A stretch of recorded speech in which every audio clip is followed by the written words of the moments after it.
Welcome and thank you for standing by. Currently, all participants are in a listen-only mode. Today's webinar is being recorded, and the recording will be posted publicly. If you have any objections, you may disconnect at this time. Now I'd like to turn the call over to your host for today, Crystal Jimerson. Hello, good afternoon, everyone, and welcome to today's webinar on Tiger Web, Prowling Through Geographic Attributes. My name is Crystal Jimerson, and I'm a training specialist here at the U.S. Census Bureau. I want to thank you for joining us today for the Exploring the Diversity of Census Bureau Data webinar series. This new series, created by the Census Academy team here at the Census Bureau, is meant to assist the novice to intermediate data user. These webinars are a great opportunity for you to learn from our experts about how to access the Census Bureau data, tools, and resources. If you wish to follow along, take a moment now to open an additional browser. You can register for any of the webinars by visiting census.gov/academy. Before I introduce today's speaker, let's go over a few important housekeeping rules.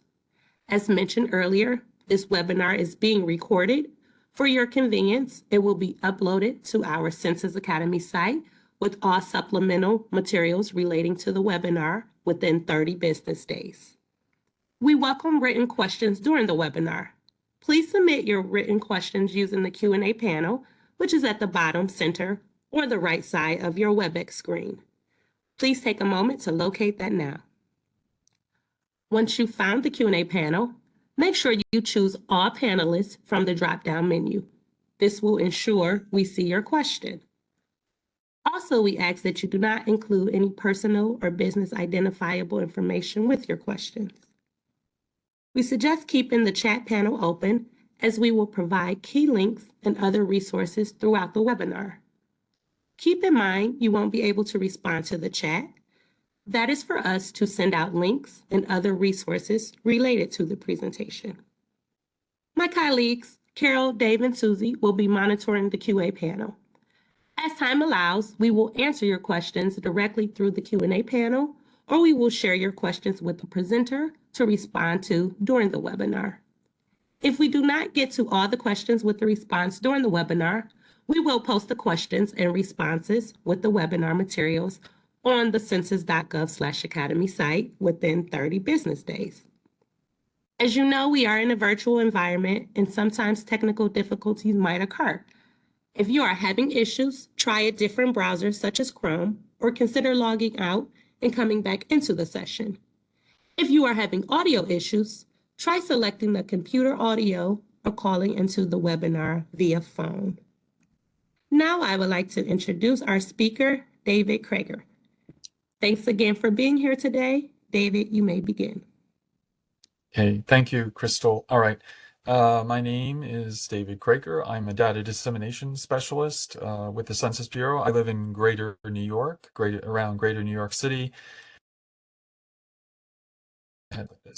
Oops. And I have a lot of colleagues around the country, and what we do in data dissemination and training, we do these online trainings, data gyms and courses and webinars. You're here at one of the webinars today. But we also have people who live around the country, and they come out and they do in-person trainings or very tailored trainings to your needs if you need that. So don't hesitate to contact us. Over here on the right is a contact email address and also a phone number if you wanted to call in, or simply just come up here to the top where it says census.gov/academy, and you can get there and you can contact us. So that is a free service from the Census Bureau. So today we are going to talk about Tiger Web and look through that tool a little bit. The objectives here are really for you to understand how Tiger and Tiger Web evolved, and then how to use the Tiger Web tool for locating. So we have two different ways to locate something, simply by eye or by address, and I will show you how to do that today. And then also making comparisons, so you can compare different years of geography and see how things have changed in different parts of the country or your own part of the country. And so we will do that today, and I will have an exercise at the end Probably I will work through the exercise just as a way to save time. But if you want to open another screen, maybe you have two screens going on, you might try to follow along. Once I get out of this PowerPoint presentation, I may be going a little bit quickly, so just, it's up to you whether you want to follow along or just watch. So we are talking about TigerWeb. What is Tiger? Tiger means Topologically Integrated Geographic Encoding and Referencing System. So what does topologically mean? That's probably the next, or topological, what's the next? That's the next question. So it's a relationship relating to the way in which constituent parts are interrelated or arranged.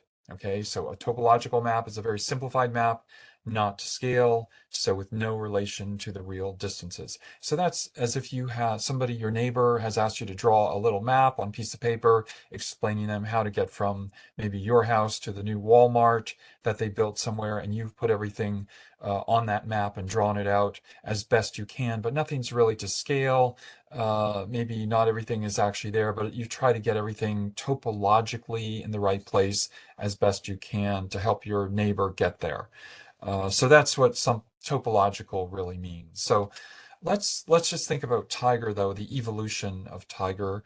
The Census Bureau in 1983 decided that it needed to create something, a system from which it could produce field maps. So we do use a lot of field maps to go out and take censuses and take surveys, and that we could also have publication maps that we offer to governments and agencies and things of that sort.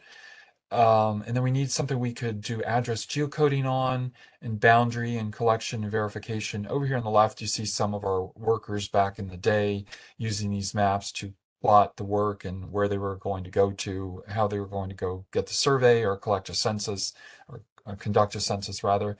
And then going forward, we needed all these different layers. We decided at the time that roads would be separated from railways, and hydrography, and all these different things. So these are the different layers that comprise a database. And we needed these in order to do geographic file output. So at that time, people were starting to do more electronic mapping or digital mapping. And then GIS, Geographic Information Systems, came into use at that time. So we needed something that did all this, and hence we created this thing called Tiger.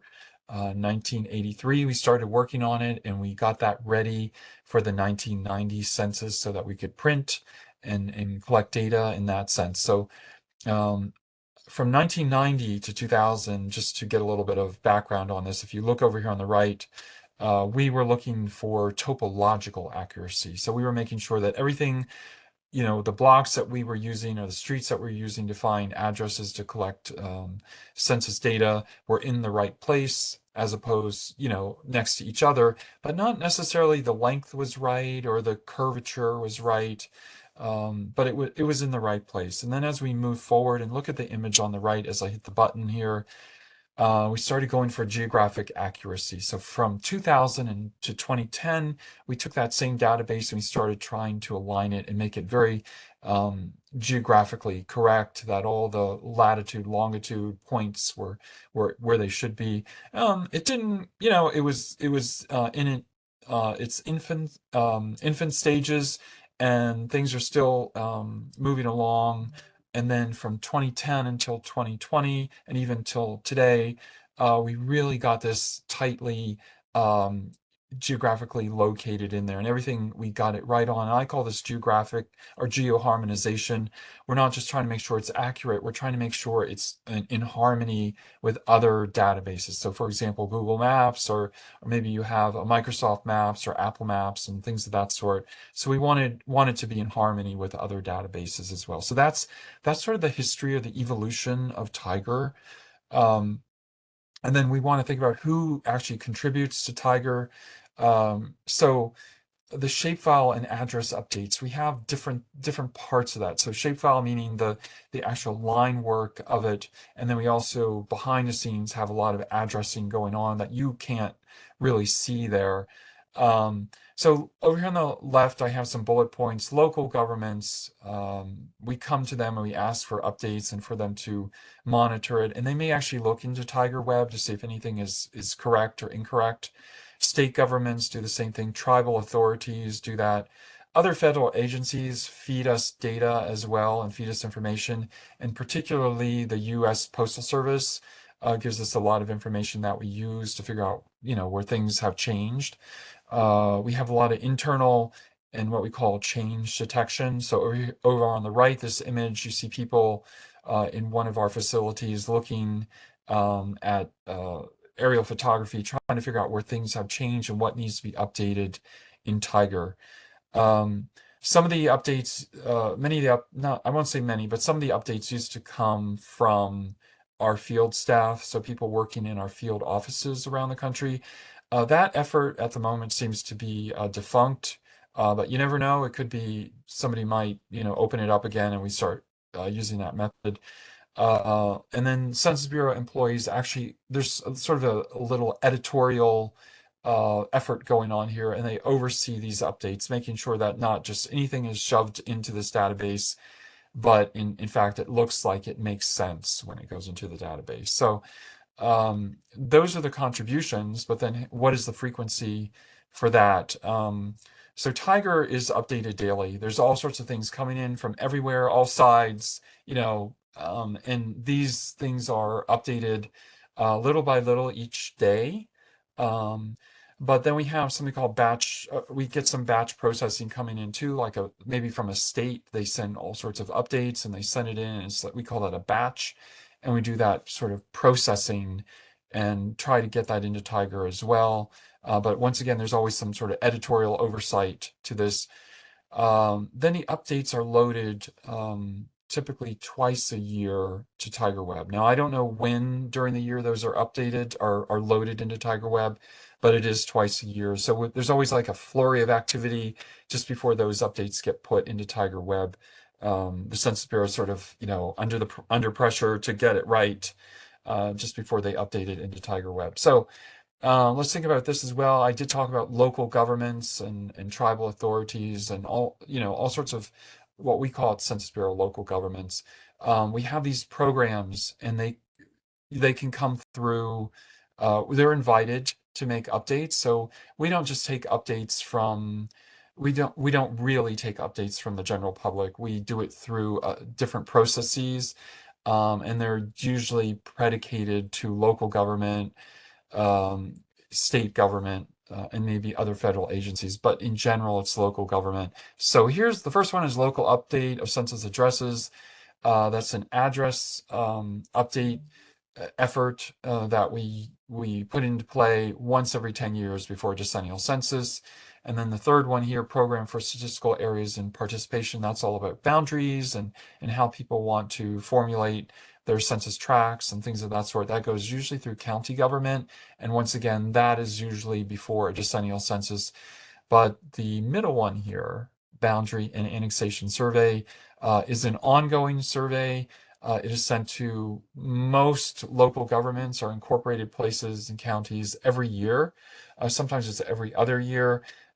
This is their chunk of our webpage over here on the right. So we call it BAS, and we allow these different jurisdictions to go in and see if anything looks right or wrong in our system, and they can make those updates. And so why use Tiger? This is a snippet I took, and we will look at this later on. This comes from Tiger.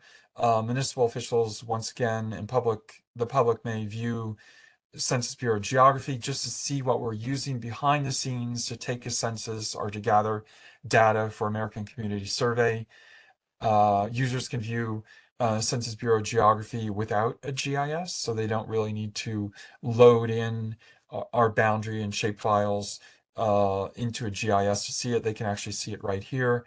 And then those people are entities that are participating in geographic programs, and the stakeholders, they may want to look really quickly in TigerWeb to see if there are any anomalies and anything they may want to really look at when they get into one of our, we'll say, boundary and annexation survey programs to make updates. So today, right now, I'm going to give a demonstration, and after the demonstration, I'll come back to the slideshow really quick, and we're going to have a PowerPoint, like a little problem or exercise.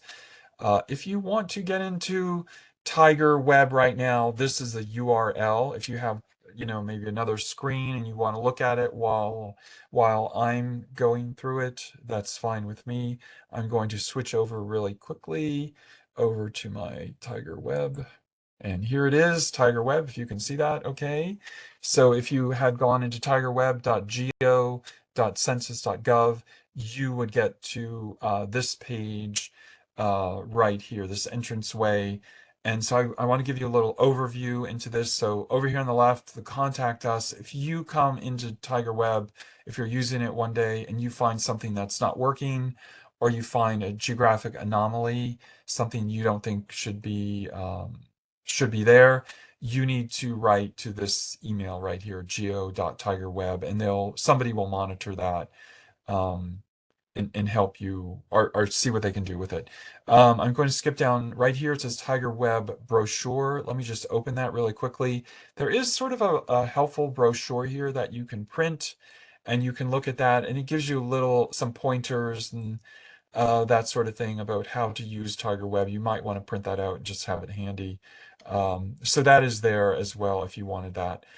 I'm going to come over here, these tabs along the top. So we have on the left where my cursor is, it says home. And over here on the right, it says Tiger Web geography. I just want to go through a few of these tabs really quickly so that you have a sort of an understanding of this. So Tiger Web geography, every time I click on a tab here, it's going to change things. But here we have the different types of geographies that we have at the Census Bureau and everything that's in here, right? And if you come down here, I know I'm scrolling a little bit. If I just clicked on anything like census tract right here in blue, it gives you the definition of what the Census Bureau considers to be census tract, and it's up here right here. Or if you wanted census block groups, you can come here and see the definition. And so, for example, you can see the optimum amount of people that we need to have a census tract, and the optimum size is about 4,000. So right here, it gives you a little bit of information on that topic. If you wanted it, I'm going to hit back, and I will hit back again. So I come back here, that was the first button, and then we have some data files right here, and this is sort of the metadata behind some of the information that we have. Just so you know, if I click on it, you're going to get this sort of information. One of the few places you can get area land and area water for different geographies. Very complicated. I'm not really dwelling on this too much today. We have REST services and web map services right here. These are for people who may be creating web maps and maybe probably using ArcGIS. And so you can pull data from here. So a little bit like an API, but I don't really know how these two work too well, but I do know that you can pull the geographic data directly from these two tabs. It depends on what you're using on your end of things, okay? So I'm going to move over here. This is the meat and potatoes of what we'll be looking at today, Tiger Web applications, and I will click on that. And so it opens this, all right? And this is sort of where you will begin if you're going to look into this. And I want to show you a few of the things over here on the left. So we really have a couple different flavors of Tiger Web.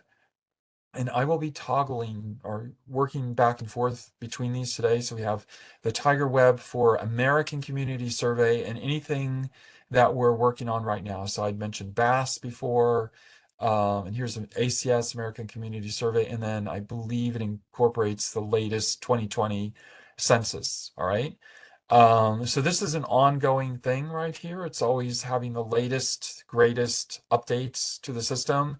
And then down here, we have Tiger Web Decennial. So this is really showing you what was there to take the decennial census in 2020, 2010, and 2000. And so you can look at those. But you do need to know that many of the geographies are actually updated just before the census, and the best place to find them sometimes is right here in decennial mode. Down here, we have the economic census. So we do take an economic census every 5 years, and there are a few geographies that are incorporated in here, but not really that many, and not the bulk of what people would really want to look at. So I'm going to really just start right here. I will go into Tiger Web and open that. And so I'm in the current Tiger Web, just so we can see. It opens a window like this. You see a map. And then over here, see that it says on the left where my cursor is, select your vintage. And so I want to explain this. So it says ACS 2023 and ACS 2022. We are now in the first half of the year, and the geographies have been loaded for 2023 data, but 2023 data that we released to the public isn't really out there yet. So you may want to stick with 2022 geographies. That could be if you, especially if you're down, looking at something to figure out the data you have. That's up to you. So I'm going to just click on 2022, and then over here on the left, this is what you get. Okay, so this is your layering. These are the different options. So you can come here, you can turn things on and off. It is all scale dependent. I have to actually be zoomed into the map for these things to sort of turn on or be available for me to turn on. Notice you have a check mark to turn things on and off, and then you have a plus here to turn things on and off if you want to. One thing that threw me for a long time, I'd come down here and I'd say, oh, this is the Hawaiian areas part of the layering or the legend, and I don't need to look at this. No, that is not it at all. It starts on this line, it comes over, and then it pulls back around and just continues the title over here. There's no separation here. These are all just individual components that you turn on and off. So I am going to come over here and zoom in a little bit. And as I start to zoom in, it will show you, by default, it will show you counties and state boundaries. And so I'm zooming into Connecticut and just having a look at Connecticut because something very interesting happened in Connecticut last year, at least interesting Census Bureau viewpoint is that we stopped issuing data for counties in Connecticut. County government was abolished about over 40 years ago by the state of Connecticut, and so they use metropolitan planning districts. And so these are actually what we call county equivalents. They are metropolitan planning districts. So let's look at this. You can see how that looks. It's a little, if you're from the rest of the country and not Connecticut or New England, this may look a little strange to you. Over here on the left, I am going to do something. I will just toggle between what was there in 2020 and then what's there now in 2022. So let me just click on that, and you'll see those those counties changed really quickly. So let me just do that again, 2022, and you can see kind of a difference there between those two. I will do it one more time so you see. So I went to the left where it has select a vintage. I clicked on the vintage and it changed. Okay, so let me come back to the current vintage, 2022, and you can turn on things, whatever you want. You can turn on all the layers. It will just be a mishmash if you do that, but it is a way for you to see what is within what. Okay, you can't change the coloration, so that's a little problematic as well, and could be a challenge. Okay, so this is just something you can do with this, turning things on and off. Let me come over here to the left. I will turn on tracks and blocks. There they are. And I can then open on the left, I open the little square with a plus minus, and I say, okay, as I zoom in, I only want the tracks. Or maybe I say I do want to turn those off. So it's up to you the way you want to look at things. You can turn on your places.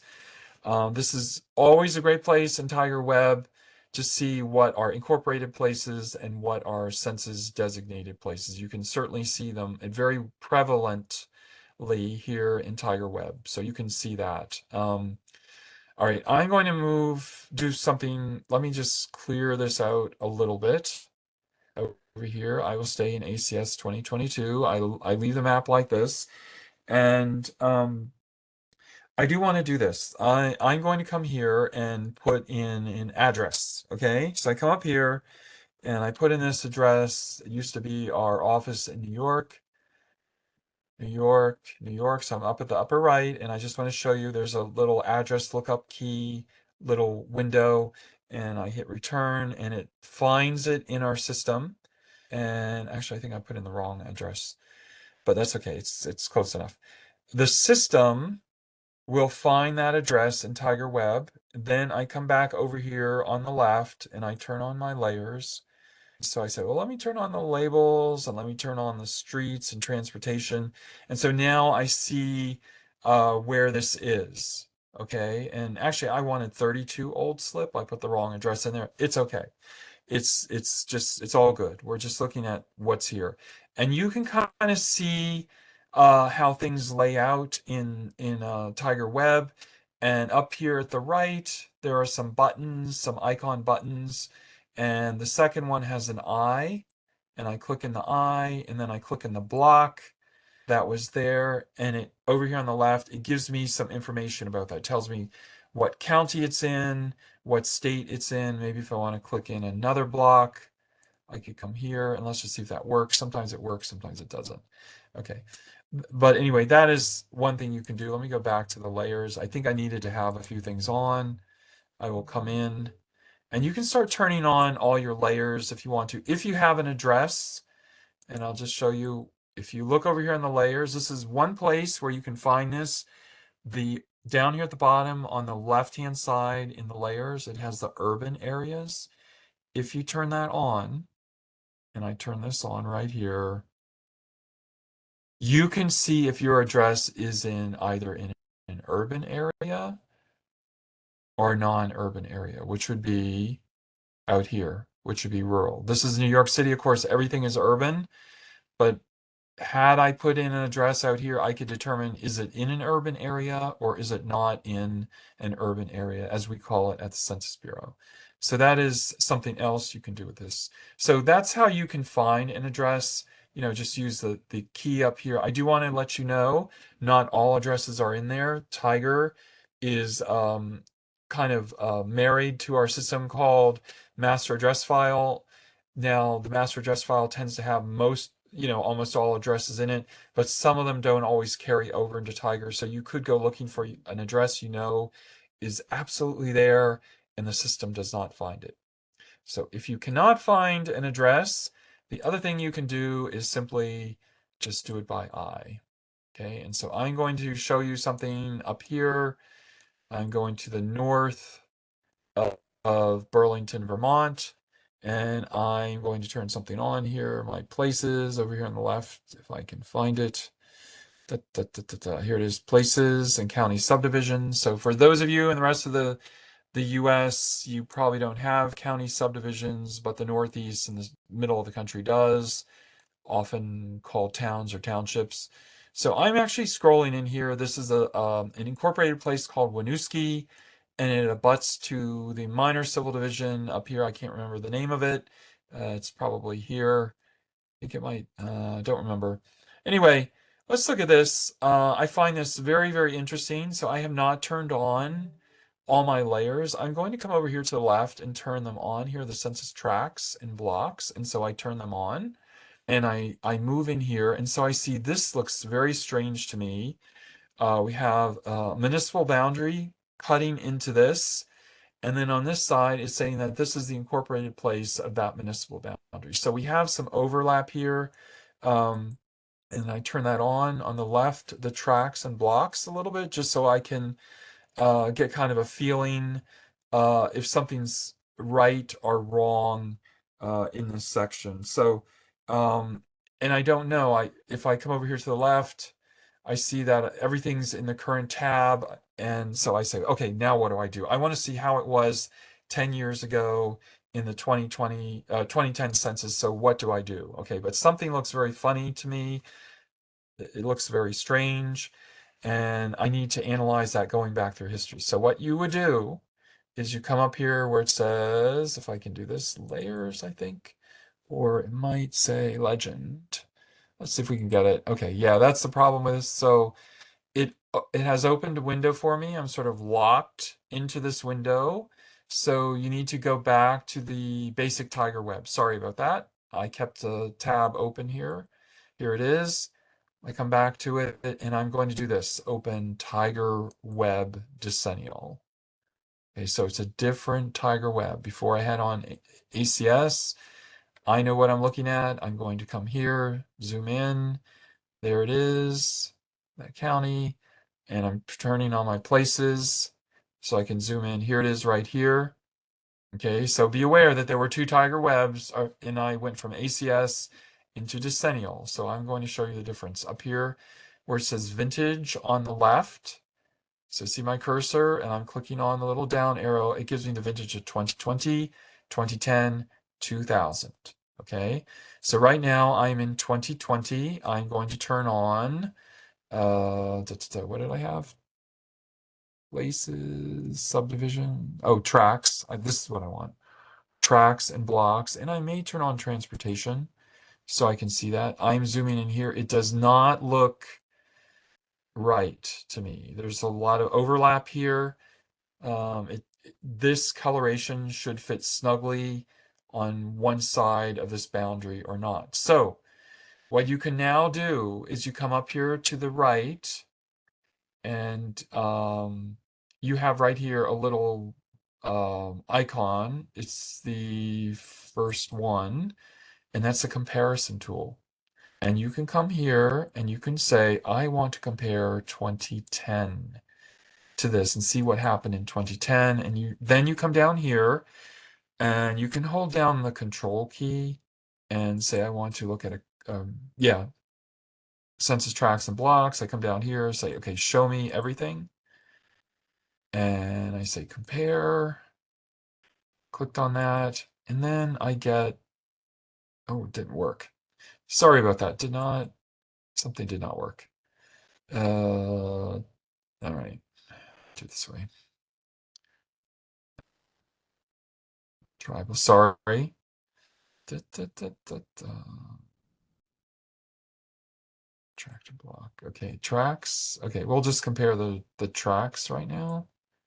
Here it is. Okay, so you can actually you get a bar. I think I went for too much there. I wanted too many options. I just needed one thing, and I chose it. And now I get a bar down here at the bottom of the bar. To the right, it says Census 2010. To the left, it says Census 2020. And I look and I see what happened back in 2010. It still doesn't look very appealing. It doesn't look as if anything's right there. And it looks like we tried to get it right in our system, but it hasn't quite worked. And so then I say, okay, let me see what it looks like back in 2000. And I come up here to the upper right again. I say, let me go back to 2000 and see what they had. Tracks, compare, and let's see, let's look at that. And looks similar, but a little bit different. Okay, and so you can make this comparison for whatever you want if you wanted to. Okay.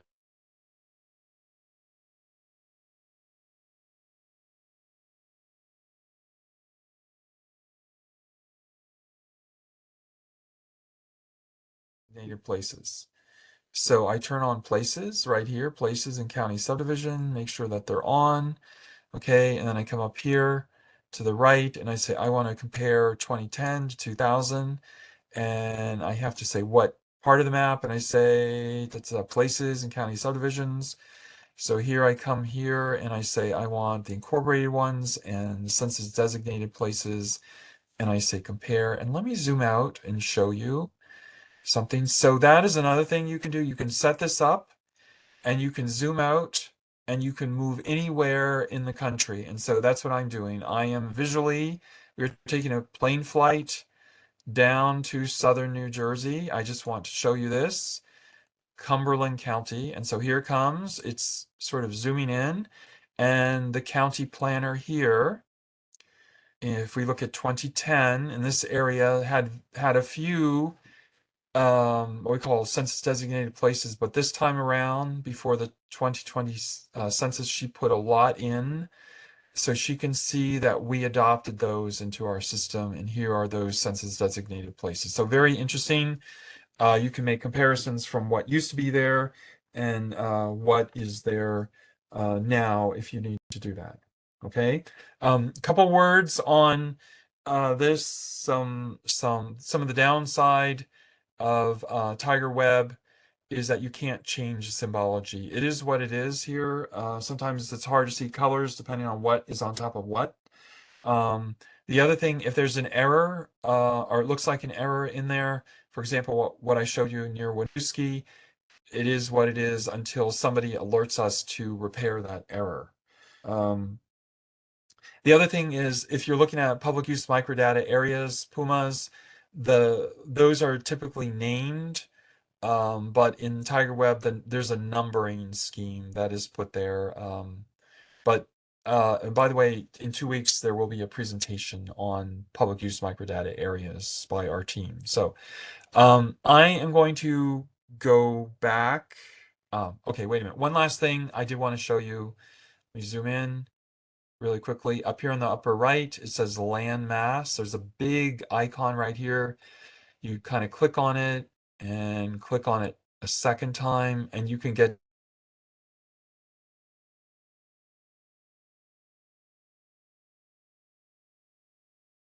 I am going to go back to my PowerPoint. So let me just go here. And okay, so here we go. This was let me know if is everybody okay? You're there? Okay, Tiger Web. So I did put together this really quick scenario, just a little exercise. So Tiger works for a county government and needs to locate tract information for an area where a gas station may be built, but there no longer seems to be data for the tracts he knew beforehand. He decides to go into Tiger Web to see if anything has changed.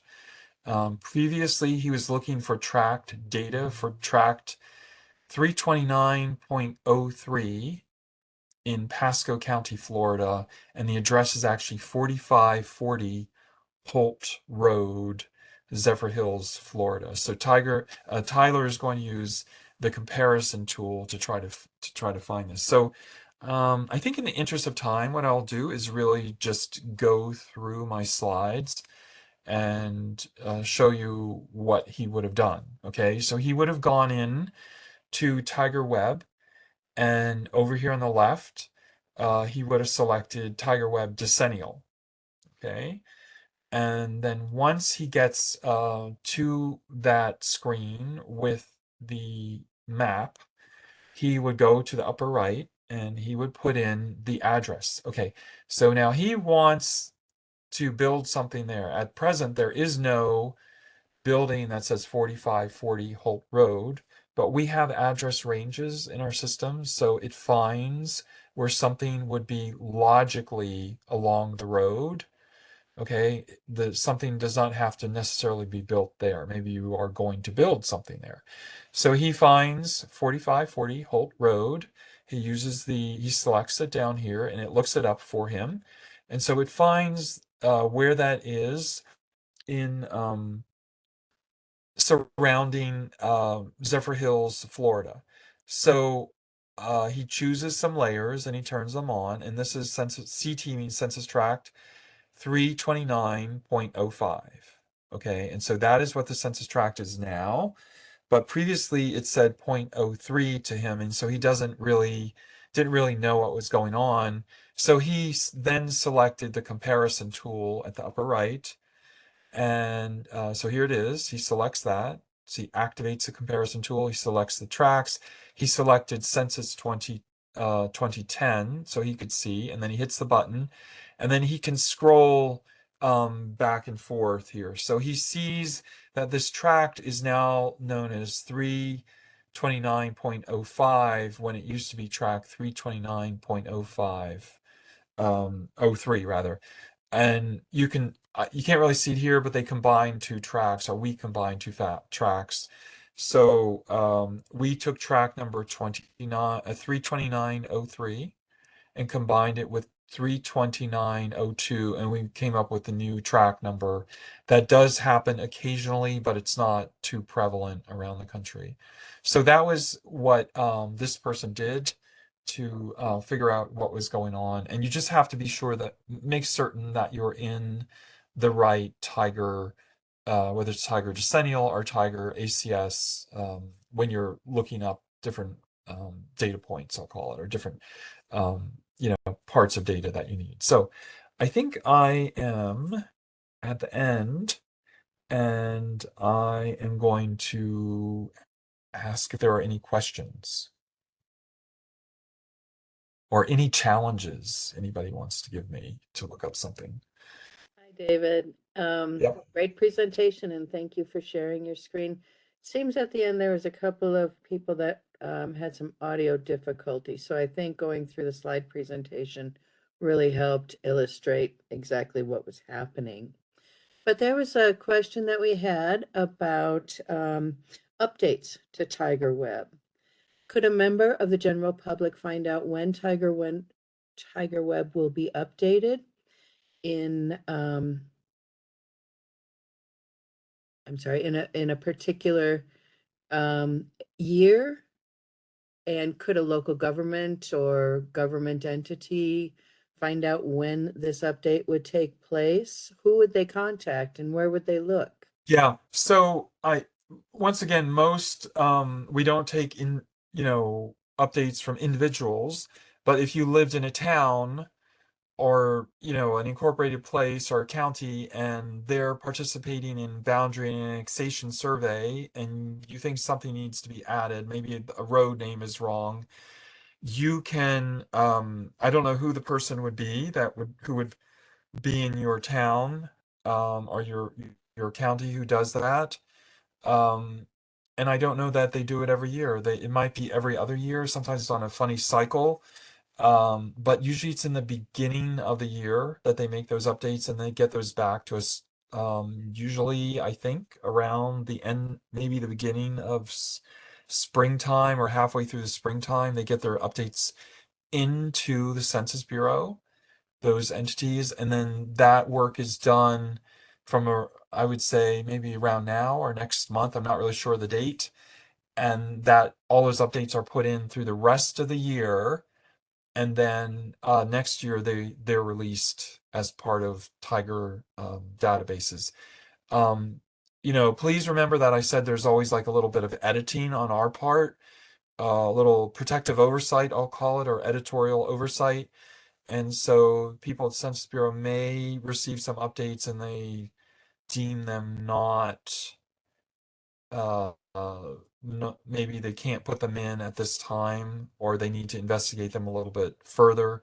I never really know. Like there's a whole, it depends on the resources that we have on our end. But if you see something that needs to be updated, you can either send it to that email that I indicated at the beginning. Maybe they'll do that, or they'll tell you what municipality you're within and how to contact them to get them to make the update.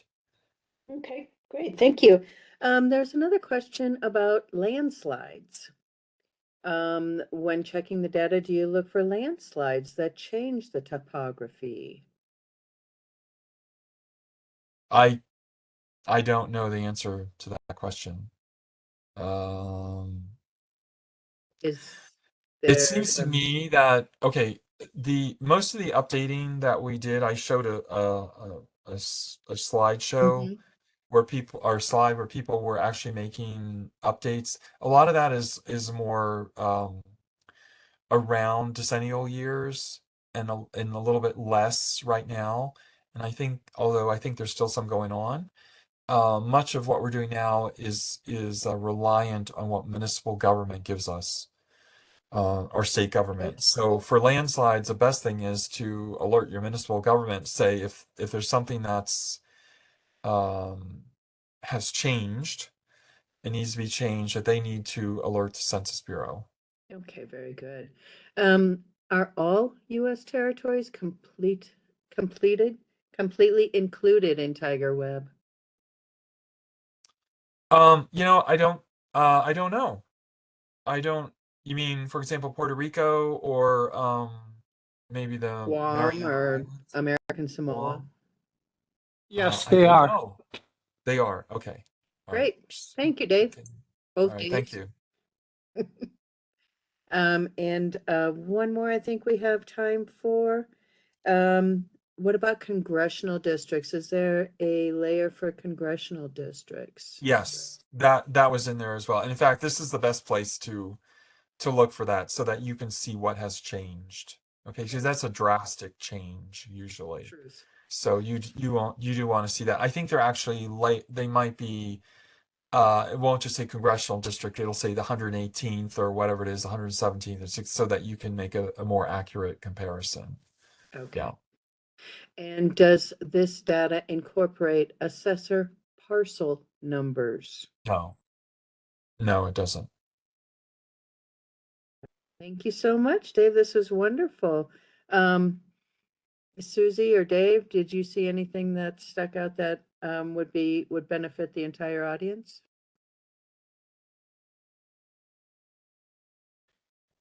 I just have the question that, looking at a legend of the different colors, what they mean Yeah. on the map.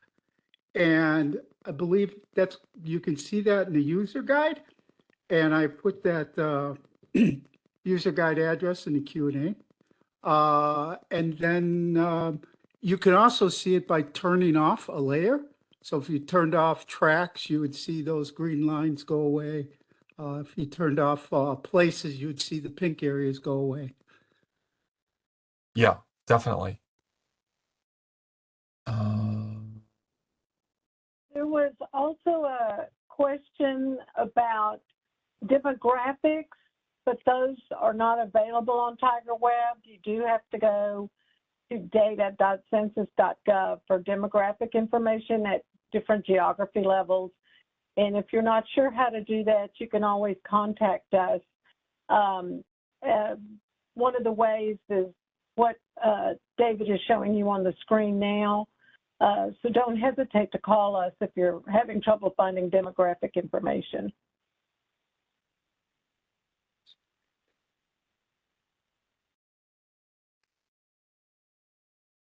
Okay, sounds like no more questions. Do I say going once, going twice? Okay. Okay, I think that's it for today. I hope that helped some people. Yes, thank you. Thank you very much, David. And yes, if the questions were not answered, they will be posted on the webinar page in the next 30 days. But thank you again, David, for your great presentation. Before we conclude, I'd like to thank everyone who played a role in today's webinar. We thank you, our audience, for spending your time with us this afternoon. We are very interested in hearing from you on how we are doing. Please take a moment to fill out the evaluation that will appear when you exit the webinar. Look out for the recording, presentation, and related materials from this webinar on the Census Academy by visiting census.gov/academy within 30 business days. Please check out the Census Academy for additional training resources and to register for upcoming webinars. That brings us to a close. We thank you again for joining us today and hope you have a great afternoon.